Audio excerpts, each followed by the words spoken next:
June 8, 1944. Truck Lagoon. Dawn came in flat, pewter light, the air heavy with brine and diesel that clung to the piers. In a shuttered room above the waterline, Imperial Japanese naval officers bent over freshly developed reconnaissance prints relayed through Tokyo from their German partners.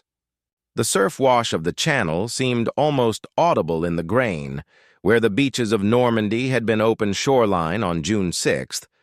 The new frames showed a geometry no storm should permit, dark ranks of scuttled block ships forming gooseberry arcs, hulking concrete caissons labeled Phoenix, and spidery whale roadways feeding into squat spud pierheads that stood on legs like iron herons.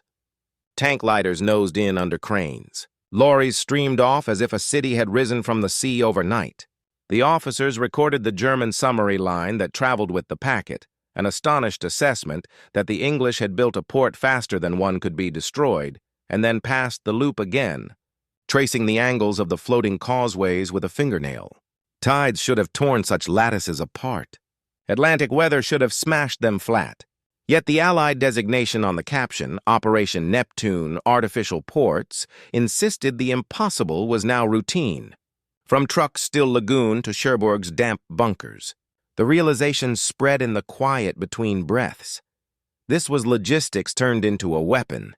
A mobile harbor assembled from hundreds of prefabricated units, enough to unload divisions, fuel, and guns without a captured port. To understand how that miracle reached the surf by June, we must step back to the first sketches, the guarded workshops, and the secrecy that made floating harbors feasible at all. June 1940. The English Channel seethed with wreckage, boats overturned, oil spreading in iridescent slicks, rifles half buried in sand. The British Expeditionary Force, evacuated from Dunkirk under the smoke of its own burning vehicles, had escaped annihilation but left behind nearly every gun, truck, and tank that made it an army. From the air, the Axis saw not only a defeated host, but the anatomy of a larger truth. Modern war was a contest of ports and pipelines.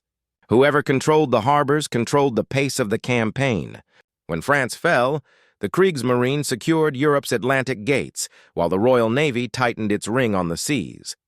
Yet both sides soon learned that conquest meant nothing if supplies could not follow the front. In the desert war that followed, this principle became law. At Tobruk and El Alamein, ships brought not only ammunition but the lifeblood of every campaign: fuel, water, rations. When Rommel's Africa Corps outran its ports, its panzers starved on the sand. In the Pacific, Japanese forces improvised with barges, coconut log jetties, and floating drums to feed island garrisons.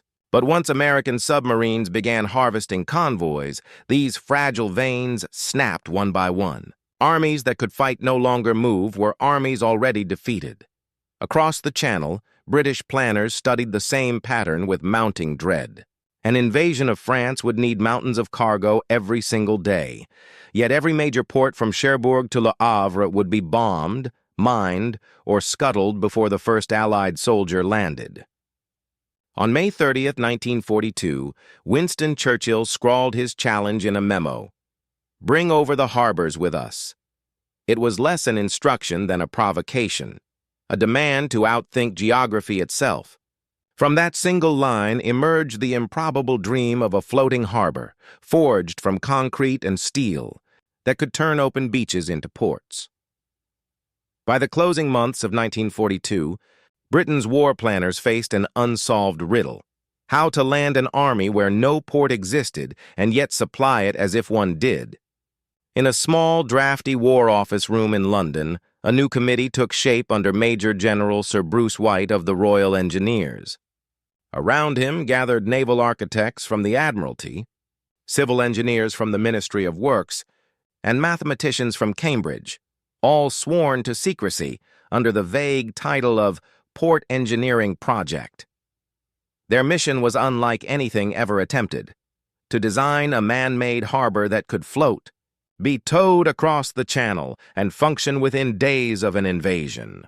The code name assigned by the planners, Mulberry, suggested something organic, a living structure that would take root wherever it landed. Testing grounds were soon established at Garleston on the Scottish coast, chosen for its fierce tides and unforgiving surf. There, in winter gales that lashed the Solway Firth, scale models rose and shattered in the gray water while teams recorded every angle of failure. The designs evolved into a symphony of codenamed components: Phoenix caissons, massive concrete chambers that would be sunk to form breakwaters, whale-floating roadways, 80-foot steel spans riding on pontoons, and spud pierheads mounted on adjustable legs to meet the changing tide. Churchill personally marked the blueprints in red pencil, demanding that each structure endure winds of 60 miles per hour and seas of 8 feet or more. The calculations defied belief: over 600,000 tons of concrete, 100,000 tons of steel, and 300 ocean-going tugs. Yet by early 1943, construction had quietly begun in shipyards from the Clyde to the Thames. Official paperwork called them special naval pontoons, but the workers knew they were building something extraordinary: a harbor that could be packed, shipped, and unfolded on command. By the spring of 1943, Britain had become a nation of secret shipbuilders. From Southampton's dry docks to the gray slipways of Glasgow and the Tees, more than 40 shipyards thundered day and night with the noise of forges, rivet guns, and hydraulic cranes. The Ministry of Works oversaw a workforce exceeding 40,000 men and women: steelworkers, welders, concrete pourers, and riggers, many of them civilians drawn from factories bombed in the Blitz. They toiled under blackout screens that turned the night sky into a dull orange haze, ensuring that no Luftwaffe reconnaissance could glimpse the scale of what was taking shape along Britain's coasts. The Phoenix caissons, each a concrete giant 200 feet long and weighing nearly 6,000 tons, rose from their molds like gray fortresses. When floated in testing basins, they loomed above tugboats like cliffs, their hollow chambers designed to be flooded and sunk into position to form breakwaters. Inland, whale roadways, delicate by comparison yet vital, were fabricated in sections of steel lattice and trucked to ports under tarpaulins.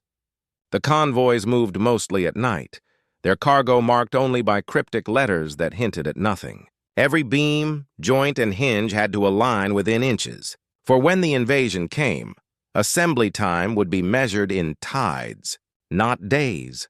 Across the Atlantic, the U.S. Army Corps of Engineers joined the effort, building beetle pontoons, small floating platforms that would bear the weight of roadways and vehicles. Coordination between British and American yards demanded unprecedented precision. A section cast in the Clyde had to fit seamlessly with one welded in New Jersey. To Axis eyes, the sprawling shapes in British estuaries appeared to be coastal defenses or experimental barges.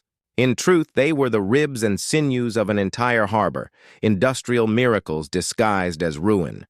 June 6, 1944, D-Day. As Allied soldiers fought their way through surf and gunfire on the beaches of Normandy, another invasion followed close behind, an armada not of men, but of machines. Just beyond the horizon, tugs and transport ships strained against the channel's gray swells, towing massive hulks of steel and concrete, the Phoenix caissons, at scarcely 5 knots. By dawn on June 7th, the first of them appeared off the French coast, guided by Royal Navy engineers in small craft marked with invasion stripes. Each convoy carried pieces of a miracle yet unseen, 2 entire harbors that would soon rise from the sea. One was destined for the American beaches near Vierville-sur-Mer, codenamed Mulberry A, the other for the British sector at Arromanches. Mulberry B, together they would form the beating heart of Operation Neptune's supply system. 146 Phoenix caissons, 10 miles of whale roadways, and 33 spud pierheads. Naval crews worked around the clock, anchoring each section in the open surf while Luftwaffe aircraft harassed them in sudden dives. Engineers lashed pontoons together by lamplight, their voices drowned by the wind and the roar of distant artillery. By June 9th, less than 72 hours after the first landing craft had touched sand, the harbors were functioning. Freighters nosed in under cranes, offloading hundreds of Sherman tanks, field guns, and nearly 8,000 tons of supplies a day. Axis observers, expecting weeks of paralysis before the Allies could capture a real port, watched in disbelief as floating piers appeared where only surf had been. In Berlin, the Japanese naval attaché noted tersely in his dispatch, "Harbor construction at the speed of lightning." Yet nature, not the enemy, would deliver the next trial. The great storm brewing over the Atlantic would soon reveal whether this man-made wonder could survive the wrath of the sea. The night of June 19, 1944, began with an uneasy wind that grew into fury. By midnight, the English Channel boiled under one of the worst summer storms in 20 years.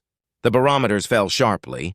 Waves climbed to 20 feet, driving rain sideways through the half-built ports that had only just begun to hum with life.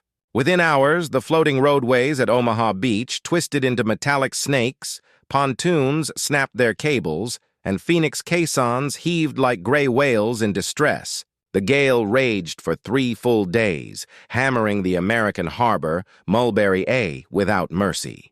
When the skies finally cleared on June 22nd, the devastation was absolute. 21 ships sunk, dozens more stranded, and the once orderly grid of concrete and steel reduced to a splintered graveyard of wreckage. U.S. Navy and Army engineers waded through the ruin, salvaging whatever could still float. But the harbor was finished.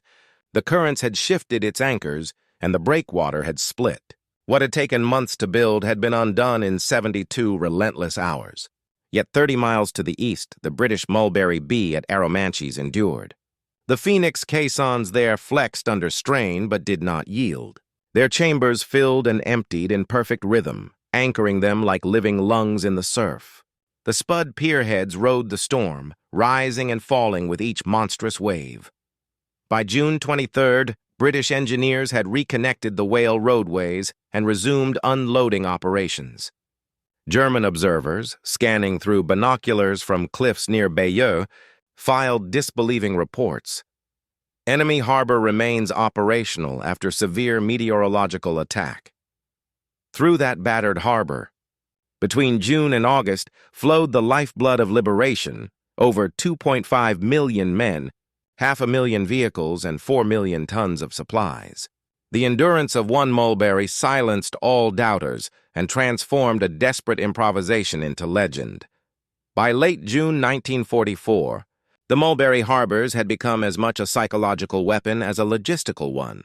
German commanders who had first dismissed the strange assemblages offshore now wrote bitterly of monuments to Anglo-American industrial arrogance. From their positions overlooking the Normandy coast, Wehrmacht officers watched Liberty ships and tank carriers unloading day and night through storms and tides, realizing too late that the Allies would never again be halted by the loss of a port. Their intelligence reports, routed through the Oberkommando der Wehrmacht, warned Berlin that the invasion's success was no longer tied to capturing Cherbourg or Le Havre. The enemy had brought their own harbors with them. When Allied interrogators later questioned a captured Luftwaffe officer, he admitted that German engineers did not think such structures could survive a single tide. To them, the floating piers and breakwaters defied physics. Aerial reconnaissance confirmed their disbelief. Even after the June storm, ships continued to unload at Arromanches, the harbor flexing with the sea like a living thing.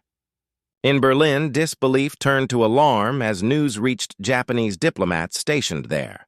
Captain Hideo Iwakuro, naval attaché to the German High Command, received reels of reconnaissance film and detailed technical notes describing the caissons, pierheads, and floating roadways. Thousands of miles away at Yokosuka, the Imperial Navy's construction corps analyzed the concept with fascination and despair. They recognized the brilliance of the modular design, the ability to assemble a functioning port in days, but Japan's bombed shipyards and dwindling steel supply made imitation impossible. Their final intelligence memo, sent to the Imperial General Staff, described the Mulberry as a logistical weapon of the first order. From that moment, Axis planners understood that the Allies' supremacy lay not only in firepower, but in their command of time, movement, and supply, the ability to summon a harbor from the sea itself. The triumph of the Mulberry Harbors was not only born on the waves of Normandy, it was forged in the furnaces, docks, and factories that fed them. Behind the illusion of effortless coordination lay an industrial symphony unmatched in the history of warfare. The British Ministry of War Transport managed a fleet of hundreds of ocean-going tugs, each synchronized to precise timetables that stretched from Southampton to Arromanches. Every Phoenix caisson, whale roadway, and spud pierhead depended on a global web of supply. Steel from Middlesbrough, engines from Glasgow, and electrical fittings shipped from America under convoy escort. Across the Atlantic, U.S. shipyards fabricated thousands of standardized pontoon parts, labeled and crated so they could be bolted together on foreign shores like pieces of a colossal erector. Supporting this floating empire was a logistical skeleton that reached deep into England's countryside.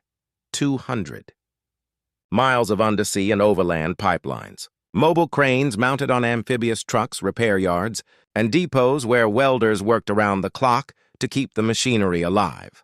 Each day, the surviving harbor at Arromanches offloaded nearly 7,000 tons of cargo, roughly equal to the pre-war daily throughput of the entire Port of London.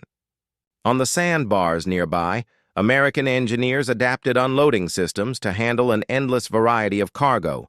M4 Sherman tanks rolled off beside crates of ammunition, trucks bearing Bailey Bridge sections, and pallets of food and fuel that would feed the relentless push inland.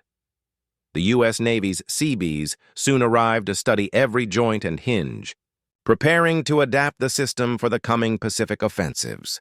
German analysts, still anchored to fixed fortresses like Brest or St. Nazaire, failed to grasp the deeper truth. Logistics itself had become portable. The Mulberry Harbors proved that supply lines could be manufactured, not merely conquered, a revelation that turned the tide from tactical success to unstoppable momentum across France. The miracle at Arromanches did not end on the beaches of Normandy. It became a blueprint for the modern art of war. Within 2 months, its lessons spread across oceans.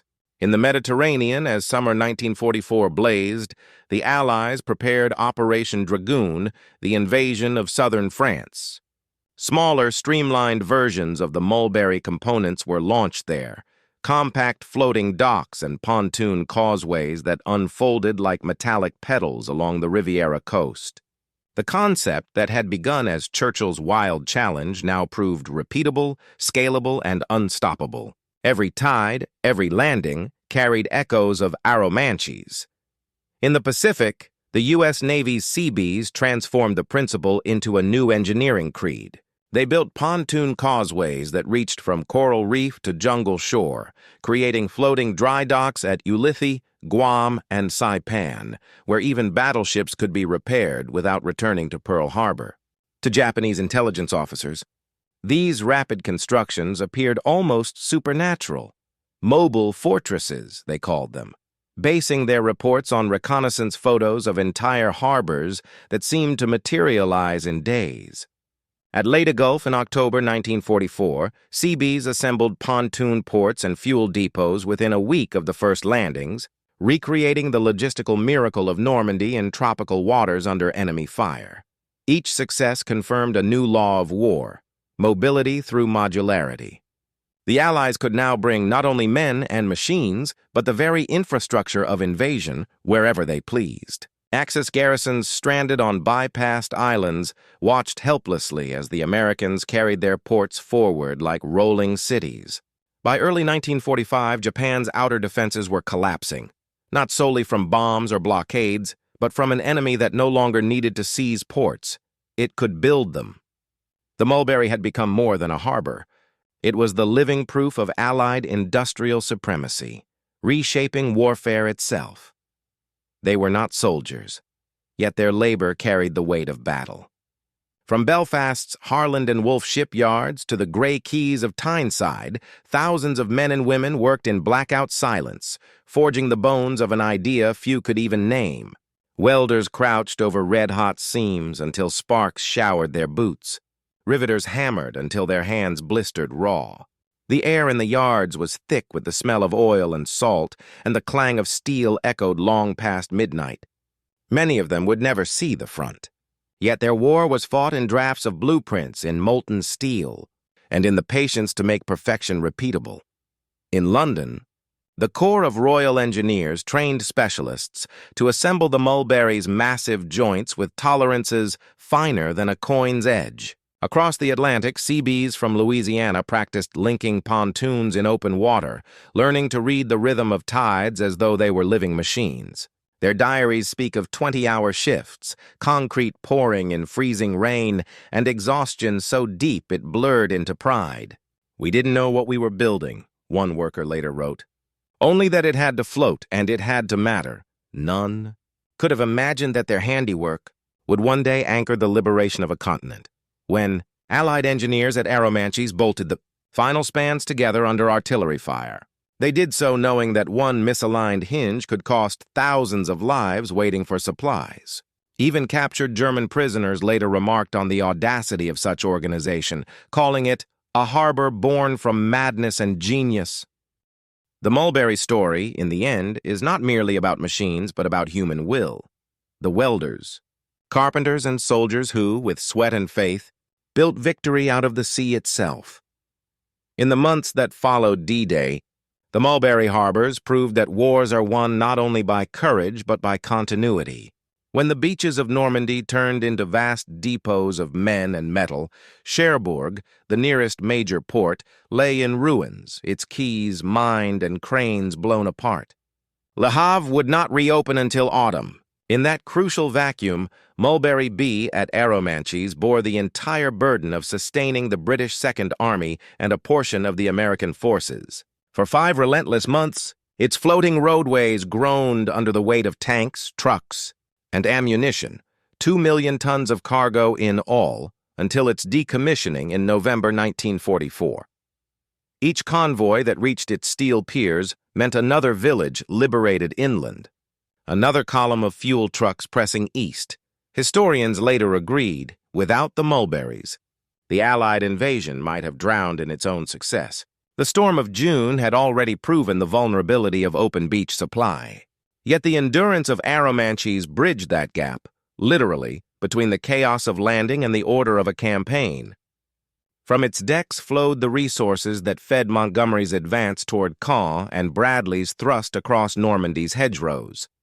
By the time Paris rose free in August, it was not only infantry and armor that had made it possible, but the quiet, tireless rhythm of ships unloading through a port that should never have existed. Axis intelligence never fully grasped the magnitude of what had been achieved. To them, the Mulberry seemed a temporary improvisation. In truth, it was the industrial skeleton of liberation. In Tokyo, the lesson settled with dread. No fortress, no island base could stand against an enemy that could manufacture its own harbors faster than they could be destroyed. The tides of Normandy had carried not just armies, but the architecture of victory itself. The Mulberry Harbors stood as miracles of ingenuity, yet their legacy was built as much on failure as on triumph. The storm of June 1944 that shattered Mulberry A at Omaha revealed engineering limits that would echo through post-war design. Its anchors had dragged loose under prolonged strain, and its breakwaters had not been modeled for the rare ferocity of channel gales. Even the surviving whale roadways at Arromanches, though resilient, suffered rapid wear. Their hinges groaned under constant tides and the grinding weight of armor. Maintenance crews labored daily to weld cracked joints, replace pontoons, and keep the harbor alive through sheer vigilance. What had begun as an emergency solution quickly evolved into a living laboratory for future engineering. The lessons learned from those battered structures rippled far beyond Normandy. The U.S. Navy soon developed the ABSD, Advanced Base Sectional Dock, massive floating dry docks that could service battleships anywhere in the Pacific. British engineers, analyzing stress patterns on the Phoenix caissons, began work on the stronger Phoenix Mark II, while bridge designers adapted Mulberry's modular principles into new systems later used in Korea and Vietnam. The underlying revelation was revolutionary, that prefabrication and modular assembly could defy geography itself, allowing infrastructure to be built wherever it was needed, no matter the terrain. In the post-war years, The concept reshaped both strategy and reconstruction. NATO planners borrowed from the Mulberry model to design deployable ports and Arctic bases. Civil engineers adopted its modular design for peacetime recovery across Europe and Asia. Even former enemies studied it. German and Japanese engineers examined captured components as examples of adaptive design under constraint. From crisis improvisation had emerged a doctrine of mobility, proving that technology, guided by necessity and vision, could teach humanity to command even the restless sea. When the guns finally fell silent, the sea kept whispering the story of the harbors that had once conquered it. At Arromanches, Mulberry B did not vanish with victory. Its gray phoenix caissons, too heavy to move and too stubborn to sink, remained anchored against the tides. Fishermen moored their boats to the rusting hulks. Children clambered across their decks at low tide, unaware that those concrete giants had once fed the armies that liberated Europe. In the decades that followed, engineers and tourists alike came to this quiet stretch of the Norman coast to study a marvel that refused to die. Civil engineers hailed it as the ancestor of the modern modular port. The principles first proven in 1944, prefabrication, assembly at sea, flexibility against tides, became the foundation for offshore oil platforms, emergency piers, and portable bridges around the world. During the Suez Crisis of 1956, Britain even repurposed Mulberry-style pontoons to bridge the canal, their wartime welds still holding strong. In Japan, port designers rebuilding bomb-scarred harbors borrowed the same modular philosophy to speed reconstruction. The technology had crossed from weapon to tool, from war to recovery, but its meaning reached deeper than engineering. For those who had once called it impossible, the German officers on Normandy's cliffs, the Japanese engineers at Yokosuka, it stood as proof that imagination could outlast destruction. Post-war visitors from across the world walked among the skeletal remains of Arromanches and called it the harbor that defied nature. Its endurance became a symbol of the 20th century's central faith, that ingenuity, not brute strength, could shape the planet's most unyielding forces. Every floating dock, disaster relief pier, and modular bridge still echoes that stormy week in 1944, when men built a harbor faster than an empire could comprehend. At low tide on the coast of Normandy, the sea still reveals its memory. Great barnacled blocks of concrete rise from the surf near Arromanches, remnants of Mulberry B, the harbor that once fed an army. Gulls perch where cranes once swung ammunition crates. Fishermen tie their boats to caissons that once sheltered warships. Each dawn, as the tide recedes, the gray hulks emerge like ghosts of human ambition, bearing silent witness to the day mankind taught the sea obedience. The storm that once tried to claim them long ago subsided, but the structures endure, half ruined, half immortal. The German and Japanese officers who studied those reconnaissance photographs in 1944 could scarcely have believed it possible, that mere men could summon an entire harbor from open water. Yet in that improbable triumph lay the true nature of Allied victory, imagination wedded to industry, invention serving endurance. The Mulberries were not monuments of conquest, but of construction, proving that wars could be won as much by blueprints and rivets as by bullets. As the Channel's waves continue their patient assault on Normandy's shore, they murmur the same refrain through spray and wind: the sea remembers. It remembers the night when steel and will conspired to outmatch the storm, when men built the impossible, and in doing so reshaped both warfare and the horizon of human dreams.